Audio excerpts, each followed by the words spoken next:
Hello and welcome to This Race in Life, where this week we are in the beautiful Devon countryside and I'm in a place that I know well, Rod Millman Racing. Here's what's coming up this week on our visit to the West Country. It's a strange relationship in a sense. I see Dad probably more than I see my wife. I always felt I never achieved as much as I should have done as a jockey. How many winners? Oh, probably, I'd have been lucky 55-ish, 60. So a fair few behind me. Pat's still got a few to go to overtake that total. Well, I just wish I was offered the rides that you boys both have been riding, you know. She won in Australia and they put her in foal, and I think she got bitten by a snake and was killed dead in the field. It's an astonishing story though, isn't it? Yeah. What are the chances of that happening? Well, in Australia, quite high, I I suppose expect. they would be higher than here, wouldn't they? We did see plenty of the jocks in through the winter time. They have a bump at the races, they give me a call, can we get them in the next day before they head on to their next run? And it just seems to work really well, and building the relationship with them and what we can offer. As assistant trainer, I'm here to give an insight into life at the paddocks, a place that I've called home for over 30 years. Where else to start than hearing from the boss? It's gone really well, isn't it? I mean, you know, we're a small yard, I think we're fighting above our weight. We've got a nice bunch of horses. A lot of 2-year-olds this year, a lot of them just had a couple of runs. They should really blossom in the autumn. And nice horses to go on for next year. I'll take you back now to when I was 2 and the autumn of 1989 when this place, the paddocks, became available to train from. Why did you choose here and how did you start training? I always felt I never achieved as much as I should have done as a jockey. How many winners? Oh, probably, I'd have been lucky 55-ish, 60. So a fair few behind me. Pat's still got a few to go to overtake that total. Well, I just wish I was offered the rides that you boys both have been riding, you know. Opportunities. I mean, my best ever season as jockey was only 11 winners, and I went a couple of seasons without riding a winner, but just determination really. Always had faith in my own ability. It's just hard to convince other people of that. But anyway, what happened? I was riding around the West Country mostly, rode mostly for permit holders. I started on the flat, got too heavy, and then went jumping. And a friend of mine said that Mr. Cottrell was looking for a work rider, and if you rode work on the flat horses, he had a small jumping string as well, which you'd ride, you know. So I started to ride out here and was riding a few of the jumpers, and I luckily rode a couple of winners for Mr. Simon Dutfield, who was Mr. Carpets, and he owned the place by then, and got on with him very well. And when Mr. Cottrell was going to cut back when he was 65, part of the yard was coming up for rent, and I just thought to myself, well, I'm here. I inquired about possibility of having it. Simon was very keen for me to come, said he'd send me a couple of horses, and so we took out a second mortgage on our house, borrowed some more money, went off to the sales and bought a couple of cheap horses. I had to get horses' heads over the doors. A couple of local businessmen decided to give me some funds to go and buy horses. Bought Baysham for $5,000 to be a hurdler, although he ended up being a good sprinter. Another horse that was turned out to be useless. But we had a great season, 12 winners the first year. And that was a really good start for someone. Bear in mind, I was a jockey riding a couple of winners a season. I think most people in the area gave me about 12 months to survive. And here we are, 30 odd years still going. We're predominantly flat, and what made you go down that route when we are in the West Country jumping area? Well, I was lucky. The Dutfields let me have 4 or 5 nice flat horses that won at good meetings. I mean, we had a winner on Derby Day, things like that. And though we had local jump people sent me jumpers, we did pretty well. But the turning point really was Low Kintyre.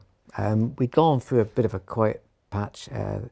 The Dutfields wanted to train on their own, so those horses stopped coming. And we were just training a few moderate flat horses and a few jumpers.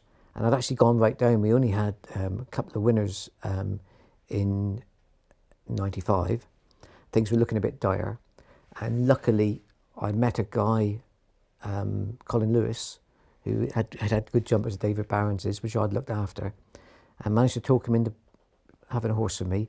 And my local Thalea that won at Newbury in York, and him and his friends gave me an order for a yearling, and that's where Low Kintyre came along. I'd been to every sale and couldn't buy a horse. I had £10,000 to spend, I ended up buying him at the last Doncaster sale, October sale, which is basically a low-class sale, but he was the best horse there. And he won the Super Sprint, and after that, everything's really kept going. Racing traditionally, it's a pretty family orientated business. Mum runs the office. She's ensured the business has stayed afloat for the last 34 years. She keeps a good eye on the books. Patrick's now taken a big role as head lad over the last 8 years and has taken the strain off you as regards the riding out list and dealing with all the staff issues. I've come back in recent years and more hands-on role with the assistant trainer, but you must, I hope you do anyway, like the fact that it's very much a family outfit and we're all kind of working towards one goal. Well, it's really good, isn't it? I mean, you've got your family around working in, and nobody keeps an eye on a business like family, you know, so I can go away and I know it's in really good, safe hands. And it's nice to see how you've all grown into the business. I mean, you were very keen from about 4 years old, I think. You used to go racing with me all the time, sat in the back, working at the bets and everything and what was going to win.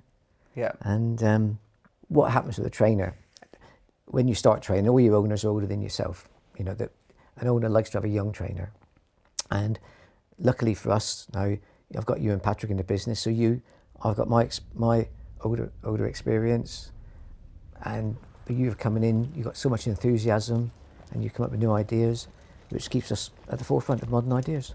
When you're working for a family business, you sort of feel like you go the extra mile a little bit, but then also when things get a bit, things don't work out, it can be a little bit heated sometimes. But I think that's only if we do have the odd argument. It's only because we care so much, and we're always trying to get the best results. But I say that definitely it's a good thing working with your dad. But it's a strange relationship in a sense. I see Dad probably more than I see my wife. And Mum as well. But then in that sense, I'm very lucky that I do get to work with Mum and Dad and yourself, because there'll be a lot of families who maybe don't see their parents very often because they've moved away from the area for work. So I definitely think it's a good thing. Yeah, it's all well and good as long as Dad does what we tell him. We share opinions, but also differ on some aspects. But then that's great. We share ideas. Yeah, as a package, I think it works really well. Sort of now my role is head lad a little bit, managing the staff, whereas maybe Dad can take more of a back step from that department and deal more with owners and do things that he's more comfortable with, rather than having to deal with the little bits in the yard which maybe he'd rather do something else, you know. He mentioned Lorcan Tyre back in 1997, winning the Weatherby Super Sprint, which was a life changer really. It gave us all a foothold in the industry for various different jobs. 2019, Betty's Hope, she did it again, £3,000 purchase, and actually owned by Mum. We kept hold of her.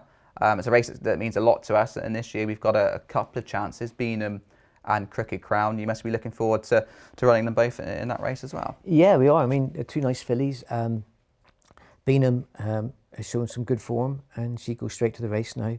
And Crooked Crown, she won a bonus race. She was only £11,000. She won a 20 grand bonus race and was second in quite a valuable novice. She goes there for a nice low weight. I think she'll have a great chance. Last year we had a similar type. Wolverhampton was second at 80 to 1. She strikes me as a similar kind of filly to Wolverhampton. Maybe that the bigger nature of the race might see her step up on what she's shown so far. I'm hoping so. She ran a bit too keen last week at Newbury over 6. Showed a lot of speed, a lot of dash from the stalls, and didn't last the trip out. But I'm hoping that over 5 furlongs, fast pace, she'll just settle behind the leaders and give her jockey a good ride. Going back to Beanham, she was very impressive making her on her second start at Goodrich. Kingscote got a good break from the stalls and she was out and across to the rail. You must be really pleased to see the progress that she made from run 1 to 2. It was an amazing run, wasn't it, really? She showed good. She was a bit green first time out at Bath, but the form worked out very well. And obviously at Goodwood, she got out quick. Richard gave her a great ride, managed to get over the rail, showed all her speed and finished strong at the end. Then we went to York and she was drawn on the outside, had nothing against her. And when she came at the stall, she was always just shying away from the horses, and it's very hard for a horse to run really quick and the jockey's trying to keep him in. So it was a bit disappointing run, and she just ran up a bit light. So I decided to give her a bit of a break and run her straight into Super Sprint, really. We've always liked her a lot. So when we start prepping them, sort of October, November time, she always, and also around Christmas time, we thought, oh, she feels quite nice, you know. And then she was doing some nice pieces of work earlier on, sort of February, March. So no, it was exciting and happy with how she's gone so far, and hopefully, yeah, she'll have a career ahead of her. Hopefully we can have another decent Havana Grey like we did last year. Well, we had a great time with them last year. We had 2 good Havana Grey fillies. And he's a really good sire, he's proved that. But of course, when we had them last year, we didn't know how good they were going to be. And we had Tagline, who was an amazing filly, really. She wasn't the greatest mover in the world. Well, you rode her yourself every day. Kept her in one piece, and she won some good races. She's placed in Group 3 company. Right. And obviously, Cuban Mistress, very quick filly. She won the St. Hughes's last year. One bad thing of this poor thing is she had an injury early on this year, wasn't working very well, decided to give her a break, and then a massive splint came up on her leg, so I'm hoping that's what it was. So she's just come back into work now, so we're hoping to have a go at the end of the season with her. Now you're into your 34th season of training. Don't remind me. We have had over 800 metres now, 800 winners in a variety of disciplines. What are your ambitions going forward? What left would you like to achieve? Is there any particular races that you'd like to aim for? Well, I'd love to have a winner at Royal Ascot. We've had several seconds and thirds here, not had a winner, unfortunately. It's very hard to get the quality of horses. I'm very lucky. I've got the stage. When I first moved here, I rented the place, and I was very lucky. Luckily, I was able to buy it, and we're all mortgage free now. So we don't need to train 60 horses to make a living. So we train about 30, and I train for nice people. I enjoy training, and it's really good having you and Patrick involved and everybody. So it's a family business. So, hope to carry on as long as I'm happy doing it and you're all happy working for him. And if one of you wants to take it on later on, that's all well and good. But we just want to have nice horses to train.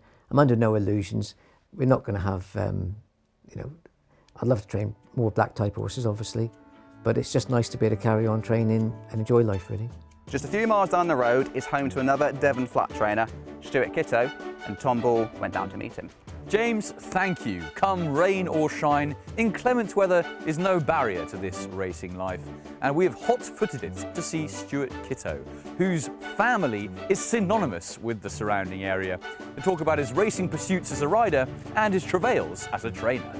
I think we've managed to pick the only day this summer that is actually raining, so we've done well on that front, but that doesn't mean to say that we can't tell how lovely it is around here. And as you say, you've been here since 1900, is that right? Yeah, 1900, the family moved up from Cornwall.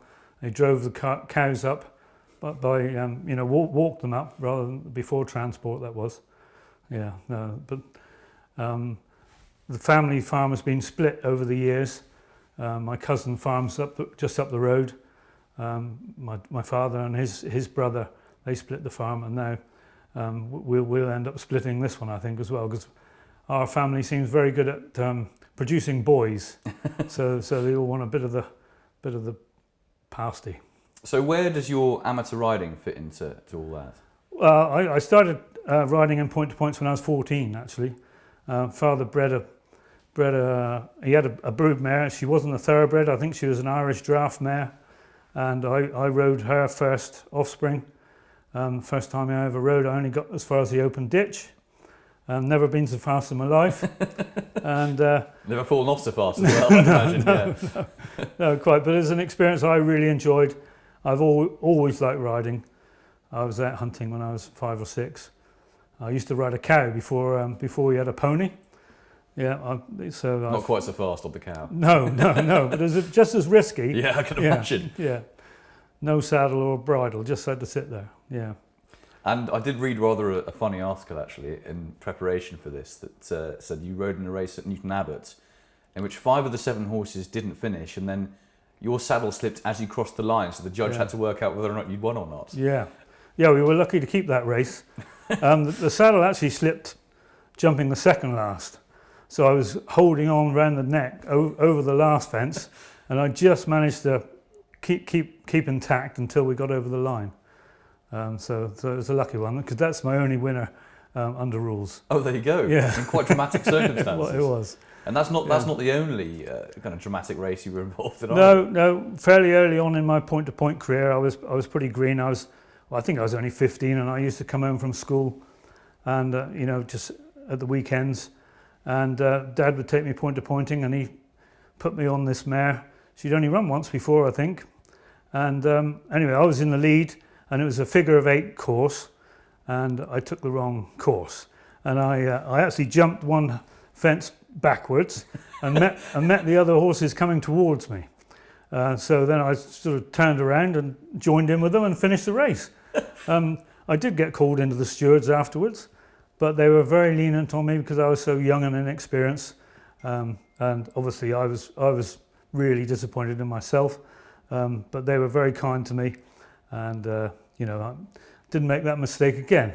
And then when you did start training, how did you find it at the beginning? Was it challenging? Was it exciting? What was it? It's challenging and exciting. Yes, yeah, we didn't have a winner until fairly near the end of our first year training, but that was a big relief. That was a mare called Dillis, or a filly called Dillis, a 2-year-old, and she's actually the great-grandmother of Coup de Force, who won 3 races for us last season, and is still going strong now. So how many horses would you have had in at that point? I started with about 6 or 8, I think.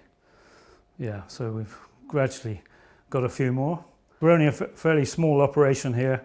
I don't employ a box driver.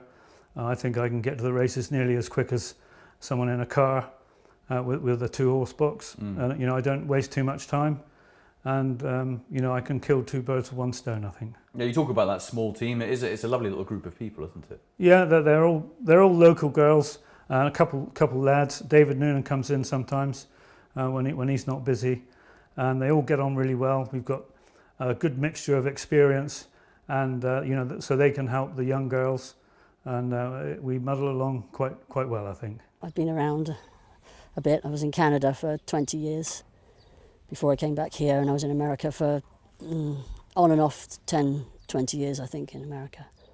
Partly with horses. What were you doing out there? So in America I was doing show jumping to start with, and then came back to England and went to university, and then went back to university in America.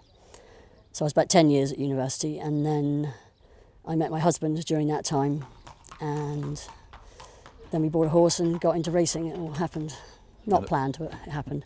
And then we were racing for 20 years in Canada, which was great fun. And then I came back here. And you knew Stuart from earlier on in your Yeah, I career. knew him a little bit. I knew, yeah, so in the pony club back in when we were sort of teenagers. So I only lived 10 minutes away, so I came over to see him because I brought 2 horses back from Canada with me. And I couldn't decide really what I was going to do, but then I thought, well, I'm going to race her. So I came and worked for Stuart. I wanted to do it myself.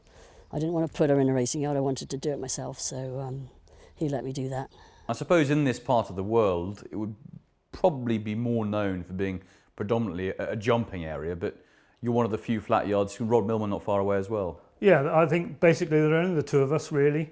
My father-in-law was probably the first person to train flat horses seriously down in the West Country. You know, it's a little bit further to the race meetings, but it's a lovely area. We get far less injuries than we would if we trained national hunt horses. So you know, I'm quite happy to stick on the flat. Let's talk about some of your success as a trainer. I imagine one of your highlights would be Naval Protector winning a listed race back in 2014, was it? Yeah, I think it was. Yeah, that certainly was the best race we've won. She was a really good mare.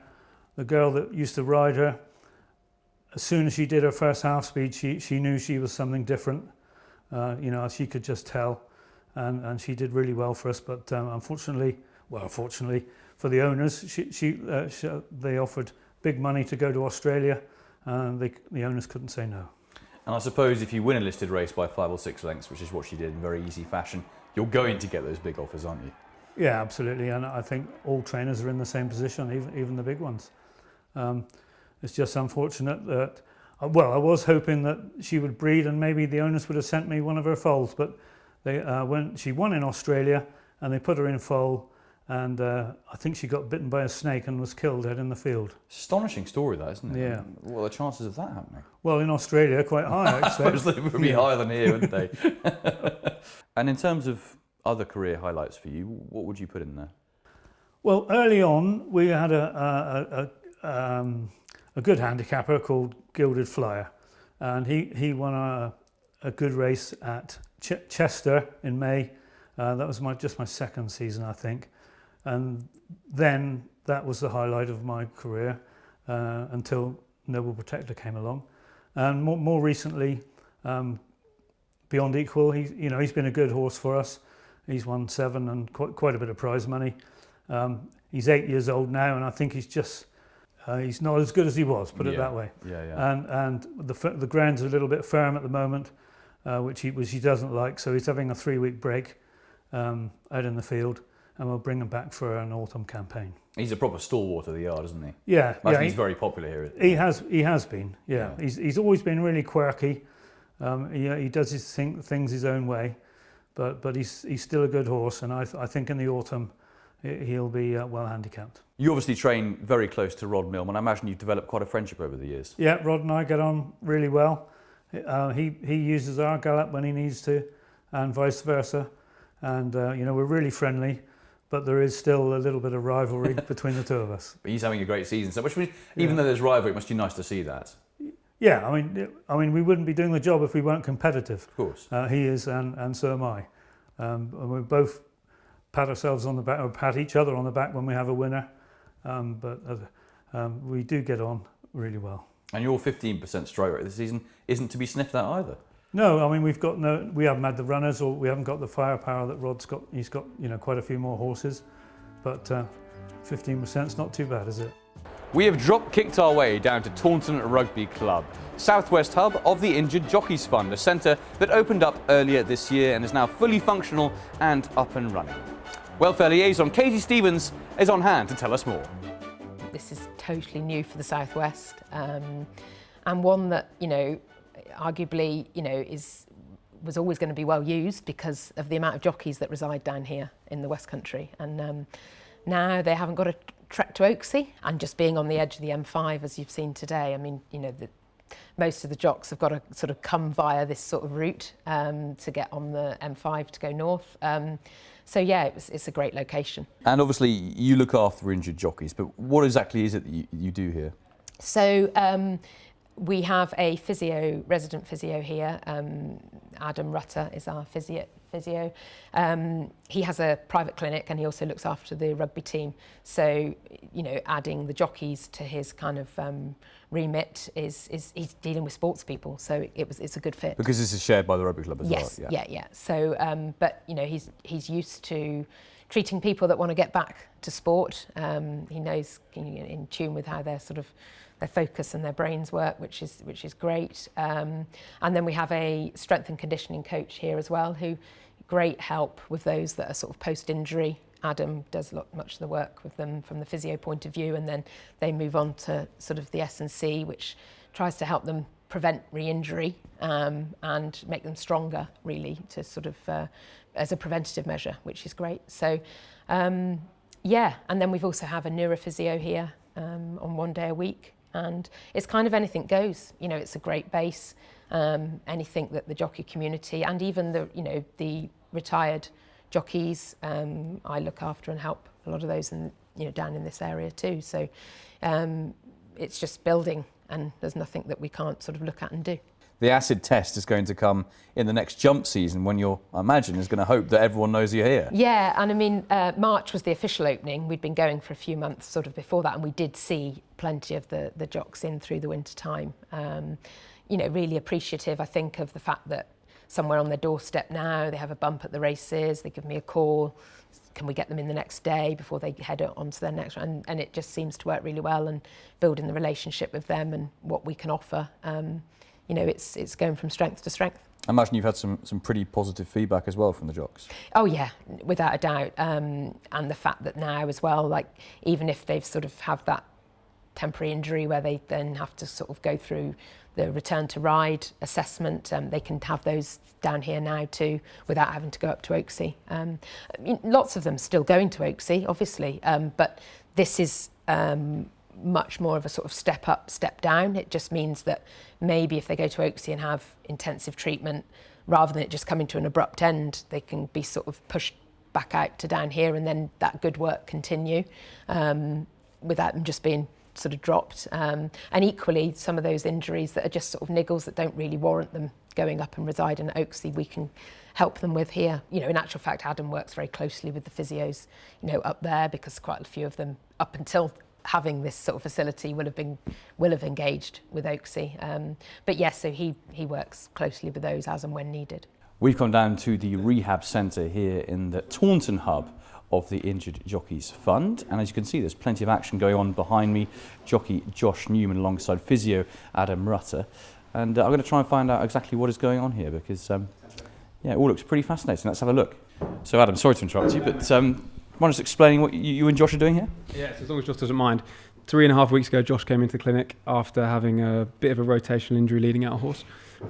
He came in within a couple of days, and I wasn't too happy with how his knee was looking. There was quite a lot of laxity within his ACL, so we got it scanned within a couple of days. Unfortunately for Josh, it highlighted that he's had a bit of a complex injuries to his knee, an ACL injury, a meniscus injury, and some general bony bruising. Now, we're going to take the route with Josh because it's more practical for his lifestyle to avoid surgery at the moment, to avoid orthopaedic intervention.